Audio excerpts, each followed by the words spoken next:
আমি আপনি আজ্ঞেতে হাঁপিয়ে উঠেছি। এসব আপনি কি বলছেন প্রতিম বাবু? আপনি আমার ভালো বন্ধু, আমি আপনাকে সবচেয়ে ভালো বন্ধু ভাবি। কোনো কিছুর বিনিময়ে আমি এই বন্ধুত্ব ভাঙতে পারবো না।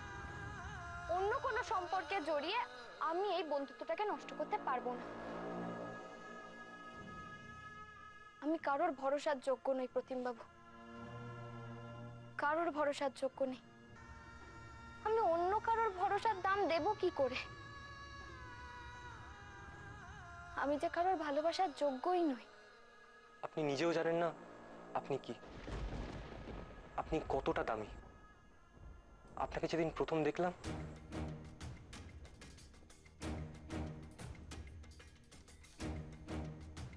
বিয়েটা ভেঙে দিন।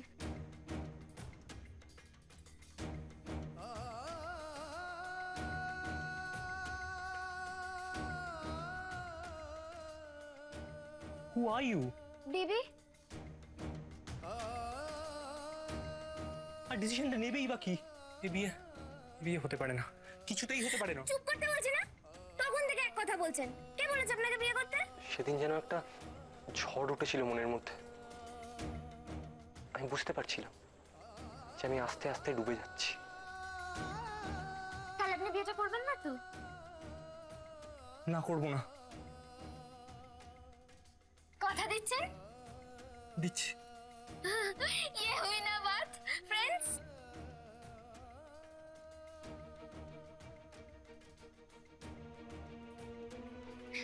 ফ্রেন্ডস, আজ থেকে আমরা ফ্রেন্ডস।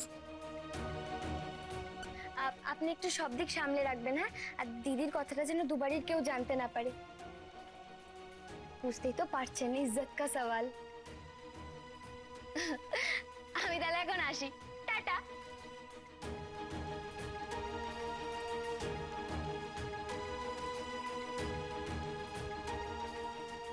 যেদিন প্রথমবার গভীর রাত্রে গোপনে নিজের বাড়ি থেকেই বেরিয়ে গেছিলাম আপনার জন্য। হ্যাঁ আমি, কিন্তু একা আসিনি, সঙ্গে দিদিও আছে। এই দিদি আয়। কখন থেকে বলছি চুপ করতে? প্রশ্নের বন্যা বয়ে দিয়ে যাচ্ছেন একেবারে। আপনার না দিদির সাথে বিয়ে হলেই ভালো হতো, দুজনেই সমান, ভিতর ডিম আর প্রশ্নের ভান্ডার। আমরা পাঁচিল টপকে এসেছি।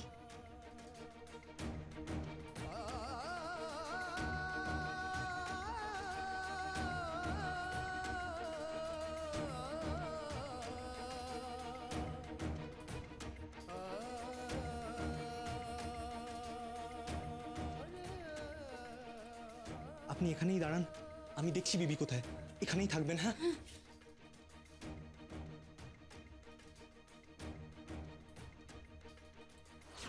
কোথায় যে গেল বিবি? খুঁজবই বা কোথায় এখন?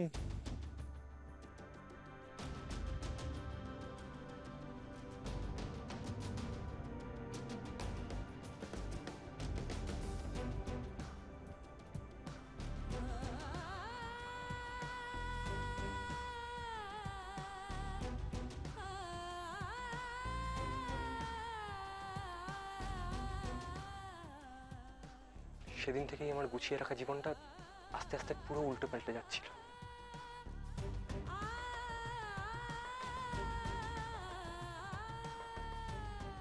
আরে আপনি ওদিকে কোথায় যাচ্ছেন? ওদিকে তো ওরা।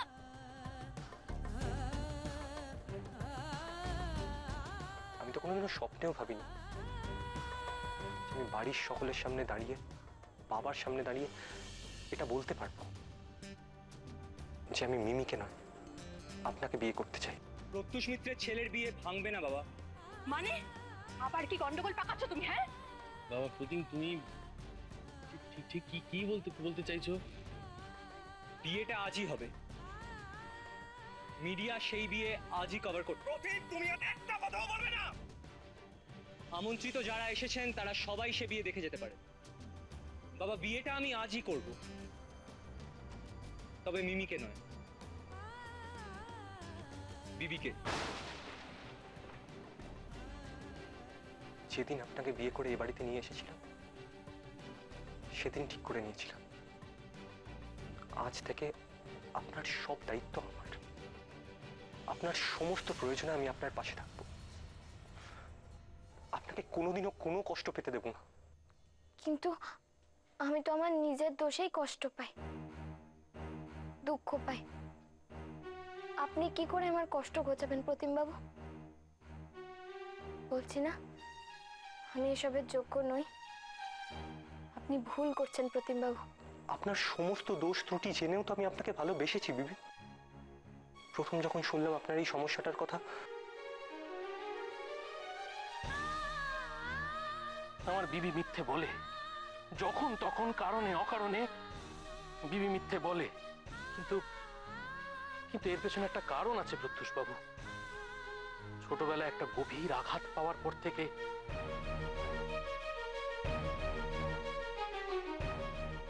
বিবি এমনটা করে।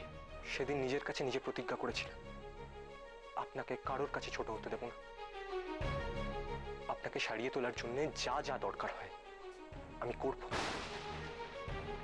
সেই জন্য আপনি আমার সঙ্গে বিশ্বাসঘাতকতা করলেন? আপনি ভাবলেন আমি আমি এইভাবে ঠিক হয়ে যাব? কখনো ভাবতে পারলেন না আমি যেদিন এগুলো জানতে পারবো সেদিন আমার কতটা কষ্ট হবে, কতটা খারাপ লাগবে আমার? বিশ্বাস করুন, আমি আজ পর্যন্ত যা যা করেছি আপনাকে ভালোবেসে করেছি, আপনাকে ভালো রাখার জন্য করেছি।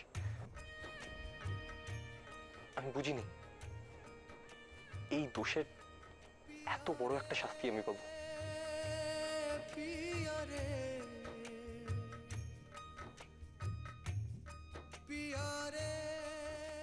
আমি কারোর এত ভালোবাসা পাওয়ার যোগ্য নই প্রতিমবাবু।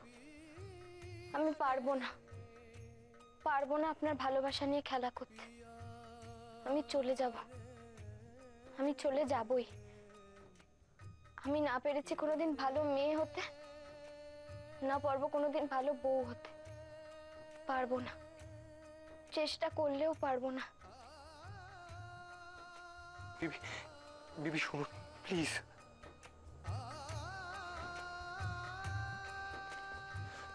বিবি, বিবি প্লিজ।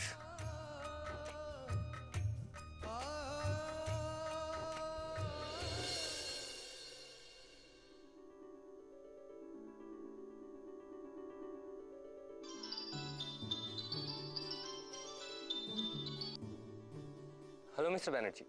হ্যাঁ বলুন। হ্যাঁ হ্যাঁ আমি ঠিক সময় পৌঁছে যাব, ডোন্ট ওয়ারি। হ্যাঁ হ্যাঁ হ্যাঁ আপনি কথা বলে নিন, ফাইলসগুলো রেডি করে নিন। হ্যাঁ আপনি পৌঁছে যান, তাহলে দেখা হচ্ছে। আপনি আসছেন না? সে কি? না না না না ঠিক আছে ঠিক আছে, ডোন্ট ওয়ারি, আইল ম্যানেজ। হ্যাঁ তাহলে না না কোনো অসুবিধা নেই, আমি প্রেজেন্টেশনটা রেডি করে রেখেছি। I hope they like it. হ্যাঁ কিন্তু আপনি আপনি কিন্তু বাকি সবার সাথে কথা বলে রাখুন, কারণ আমাদের কিন্তু ফিনল্যান্ডে এই অফিসটা খুলতেই হবে, ইটস এ মাস্ট। হ্যাঁ হ্যাঁ ঠিক আছে, পার্কে তো, পার্কের conference room. Alright, I'll be there in time. হ্যাঁ হ্যাঁ thank you mister Banerjee, you have been really helpful. আপনাদের কন্ট্রিবিউশনটা এই কোম্পানিতে অনেকটা।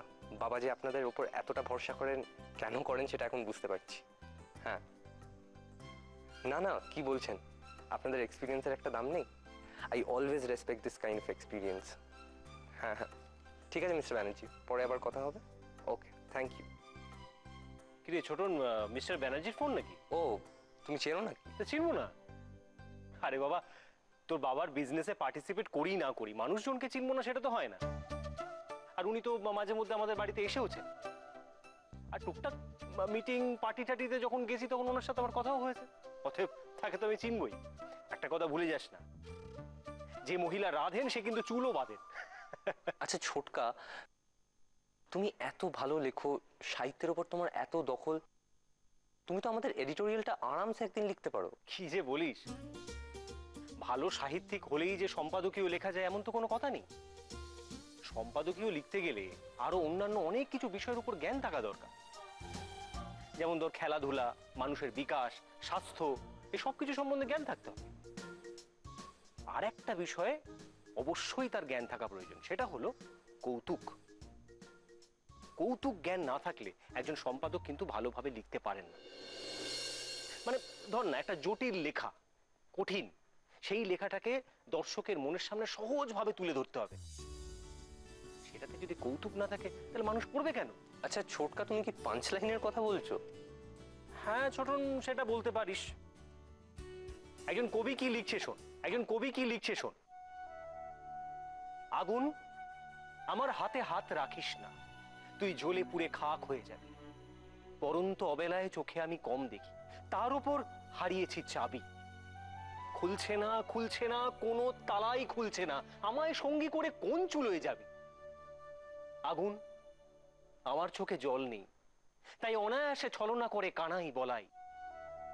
তুই অবশ্য সবই বুঝিস, শেষ পর্যন্ত তুই আমায় পাবি।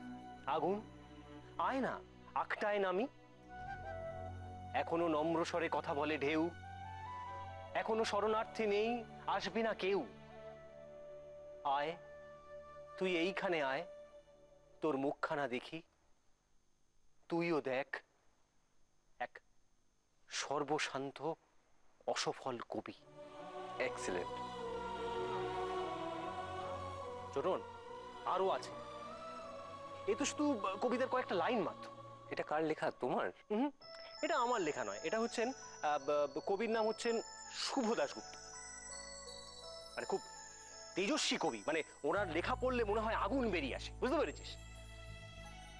বর্তমানে কি লিখছে সেটা আমার ঠিক জানা নেই। সত্যি ছোটকা, তোমাদের জগৎটা কত আলাদা, কত সৃষ্টিশীল, কত আনন্দের। হ্যাঁ রে ছোটন, এরকম সুন্দর লাইন লিখলে, মানে অন্তত একটা লাইন লিখলেও কবিদের খুব আনন্দ হয়। আসলে কি জানিস, সৃষ্টির মধ্যেই তো আনন্দ, মানে জন্মর মধ্যেই তো আনন্দ, তাই না? আর আমাদের দেখো, এই কাগজের সার্কুলেশন, হ্যান ত্যান এইসব কমে গেলেই যত রকমের চিন্তা। অন্য কোনো কাগজ যদি রাতারাতি বাজারে আসে, আমাদের আবার একটা অজানা কম্পিটিশন। ছোটন, আমি এটা বুঝতে পারছি না টেনশনটা কিসের। একটা নিউজ পেপারে তুই যদি মানুষের গ্রহণযোগ্যতা বজায় রেখে কিছু লেখা তৈরি করিস, তাহলে মানুষ অ্যাকসেপ্ট করবে না কেন? হ্যাঁ, তোমার নিউজগুলো এমনই হতে হবে যেটা মানুষের পড়ে ভালো লাগবে, আনন্দ লাগবে। যদি মানুষের গ্রহণযোগ্যতা থাকে তাহলে তো কোনো অসুবিধাই নেই, তাহলে আবার কম্পিটিশনের কি থাকে? একটা জিনিস শুধু তোমাকে খেয়াল রাখতে হবে, কাগজের মানটা যাতে পড়ে না যায়। তুমি যদি মান ঠিক রাখো, নো টেনশন। বুঝলাম। তা তোমার লিটল ম্যাগাজিনের কি খবর? ওই চলছে, তবে তোদের নিউজ পেপারের মতো ওরকম দৌড়চ্ছে না, গড়গড়িয়ে মোটামুটি চলছে। দেখ, আমরা খুদকুড়োতেই শান্ত, ওইসব বিরিয়ানির প্রতি আমাদের কোনো লোভ নেই। এমন কথা বলো না তুমি। ওহো, তোকে এটা তো গুড নিউজ দেওয়াই হয়নি। বলো। প্রতীক আমার লিটল ম্যাগাজিনে লিখছে। কি? দাদা লিখছে? ইয়েস, তোমার সায়েন্টিস্ট দাদা আমার লিটল ম্যাগাজিনে লিখছে। What what a news! দাদা অ্যাটম মলিকিউল ছেড়ে লিটারেচার লিখবে? কেন, সাহিত্য না লেখার কি আছে? জগদীশ চন্দ্র বসু সাহিত্য লেখেননি? আইনস্টাইন বেহালা বাজাননি? হ্যাঁ, তা বাজিয়েছেন। আসলে কি জানিস তো, সাহিত্য প্রত্যেকটা মানুষের মধ্যেই থাকে, কিন্তু সেই সাহিত্যটাকে বের করে নিয়ে আসা, প্রকাশ করে নিয়ে আসাটাই হয়তো সঠিক সময় সঠিকভাবে হয় না। আর যারা সায়েন্টিস্ট, তাদের মধ্যেও সাহিত্য আছে। ইনভেনশন আর ক্রিয়েশন, দুটো রুটি তো একসাথে চলে একজন সায়েন্টিস্টের, তাই না? একটা কথা বলবো ছোটকা? হ্যাঁ, বল না। তুমি আমার রোজ সকালে একটা করে ক্লাস নেবে? কিসের ক্লাস? এইসব কত জানো তুমি, কত নলেজ, রিলি আমি অভিভূত। একটা জিনিস তুইও হয়তো জানিস না, যে তোর মধ্যেও কিন্তু সাহিত্য আছে। আজকালকার ছেলে হয়ে তুই অভিভূত কথাটা উচ্চারণ করলি, এটা তো অনেক ছেলে মেয়েই জানে না। কি যা তা বলো না তুমি। দেখ, পুরোটা সত্যি কিনা বলতে পারবো না, তবে বর্তমানে যে ছবিগুলো আমরা দেখি তাতে কিন্তু আনন্দ, সাহিত্য, সুর, ছন্দ সবই কিন্তু পাঞ্চ হচ্ছে। আসলে কি জানিস, বর্তমান যুগে মানুষের ভাবনা চিন্তা অনেক পাল্টে গেছে, অনেক জটিল হয়ে গেছে, কিন্তু আমরা শুভ বুদ্ধি দিয়ে সেগুলোকে উপলব্ধি করতে পারছি না। এই হলো পার্থক্য। ও ভালো কথা। তুই তো বেরোবি? হ্যাঁ, বেরোবো একটু পরে। আজ আবার ওই ফরেন ডেলিগেটসদের সাথে মিটিং আছে। ফরেন ডেলিগেটসদের সাথে মিটিং? এই তোরা কি আবার ভারতবর্ষের বাইরেও ব্রাঞ্চ ফ্রাঞ্চ খুলছিস নাকি? এক্স্যাক্টলি। ফিনল্যান্ডে কিছু যোগাযোগ হয়েছে, দেখা যাক, ওখানেও তো অনেক বাঙালি আছে, আর তাছাড়া ওরা নিয়মিত আমাদের দেশের খবর জানতে চায়, তাদের কাছেও খবরটা পৌঁছে দেওয়ার চেষ্টা আর কি। ওয়ান্ডারফুল নিউজ, এ তো দারুণ ব্যাপার। না না, ভালো করে লেগে পড় বাবার সাথে।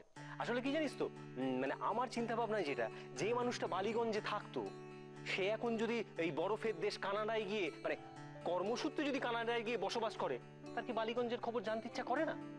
লেগে যা ভালো করে লেগে যা। একটা ঘটনা মনে পড়ছে ছোটন, জানিস তো, বেশ কিছু বছর আগে বিদেশে ওই বিশ্বকাপ না কি একটা খেলা দেখতে আমি গ্যালারিতে বসেছিলাম, পাশে একজন দর্শকের হাতে, মানে ফরেনার দর্শকের হাতে তাদেরই নিউজ পেপারে একটা বাংলা পেপারের অ্যাড দেখলাম। দেখে যে আমার কি ভালো লাগলো রে ছোটন, সে আমি তোকে বলে বোঝাতে পারবো না। কি ব্যাপার? হ্যাঁ, কাকা আর ভাইপো মিলে কি এত আলোচনায় মশগুল শুনি? এইসব কথা শুনে তোমার কি ভালো লাগবে? কারণ তোমার হেসেলের ওই কালো জিরে, পাঁচ ফোড়ন এইসবের আলোচনা কিন্তু এখানে হচ্ছে না। এই ভালো হবে না কিন্তু বলে দিচ্ছি। এই যে তুমি আমার জিরে, লঙ্কা, পাঁচ ফোড়ন এদেরকে অপমান করছো না, এরা যদি তোমার ফেভারিট তরকারিতে না পড়ে, তরকারিটা কিন্তু বিস্বাদ হয়ে যাবে। হ্যাঁ হ্যাঁ হ্যাঁ, ঠিক ঠিক, এটা কিন্তু ভালো হচ্ছে না। একদম ঠিক ছোটন, এটা কিন্তু সত্যি। পৃথিবীতে কোনো জিনিসই ফেলনা নয়, প্রত্যেকটা জিনিসের কিন্তু গুরুত্ব আছে। এই যে পাঁচ ফোড়ন, কালো জিরে, লঙ্কা এগুলো যদি না হতো, তাহলে কি তরকারির স্বাদ বাড়তো? তাই না সুলেখা? সত্যি তুমি কত বোঝো। এবার বলে ফেলো তো কি আলোচনা হচ্ছিল। আচ্ছা, তোমাদের দুজনের কি আজকে কোনো কাজ নেই? কেউ বেরোবে না নাকি? না, আমি বেরোবো। আমি একটু পরে বেরোবো, একটু প্রুফ দেখতে যাওয়ার আছে। হ্যাঁ ছোট মা, আমাকেও না বেরোতে হবে, আমার আজকে একটা মিটিং আছে, খুব ইম্পর্টেন্ট। তাহলে শুধু শুধু দেরি করছিস কেন বাবা? যা রেডি হ, নাহলে তো বেরোনোর সময় তাড়াহুড়ো করবি। হ্যাঁ, ওটা আমার স্বভাব, তোমাদের দেখাতে হবে না আমি কত ব্যস্ত। ছোটন, আমাদেরকে দেখি আর কি হবে বল? তুই বরঞ্চ বিবিকেই দেখা। তোদের দুই ভাইকে আমরাই তো কোলে পিঠে করে মানুষ করলাম রে, আমাদের হাতেই তো তোরা বড় হলি। এখন কি নতুন করে চিনতে হবে তোরা কিরকম? ছোটন, একটা জায়গায় আমাদের বড় ভুল হয়ে গেল রে। কোন জায়গায় ছোটকা? তোর পাত্রী নির্বাচনে তোর বিয়েটা একদম ঠিক হয়নি রে। ঠিক বলেছো তুমি। কত শখ ছিল ছোটনের একটা সুন্দর মিষ্টি বউ হবে। না সুলেখা, তুমি সৌন্দর্যের ব্যাপারে বিবিকে তুমি কখনোই কোনো জায়গায় কম বলতে পারো না, কিন্তু রূপের সৌন্দর্যটাই আসল নয় রে ছোট। তার থেকেও বড় সৌন্দর্য হচ্ছে মনের সৌন্দর্য, সেটা দিয়ে তো মানুষের মনকে জয় করা যায়, তাই না? ঠিকই বলেছো তুমি। এরম মেয়ে সত্যিই আমরা আগে কখনো দেখিনি। ছোটনের সাথে বিয়ের পরেই তো বিবিকে দেখছি। কি অদ্ভুত না, ছোটনের মতো একটা ছেলের সাথে বিয়ে হবার পরেও গুছিয়ে সংসার করা তো দূরের কথা, ওর সাথে সামান্য একটু অ্যাডজাস্ট করে থাকতেও পারছে না। কি করে পারবে বলতো ছোট? কোনো মেয়ে স্বভাবে যদি সমস্যা থাকে তাহলে তার পক্ষে কি সংসার করা সম্ভব? তুই ভেবে দেখ ছোট, মিথ্যের পর মিথ্যে, এটা কি কোনো একটা সঠিক স্বভাবের লক্ষণ বলে তোদের মনে হয়? আমি শুধু ভাবি যে কি শিক্ষা দিয়েছেন ওর বাবা মা। একজন সন্তান তো তার বাবা মার থেকে সবকিছু শেখে, তাই না? বৌদি, তুমি ওর মায়ের কথা বলো না, কারণ ও তো ছোটবেলা থেকে মাকে সেভাবে পায়নি। বরং বাবার কথা বলতে পারো। আর ওর বাবা কি ধরনের মানুষ সেটা কিন্তু আমরা প্রত্যেকেই দেখেছি।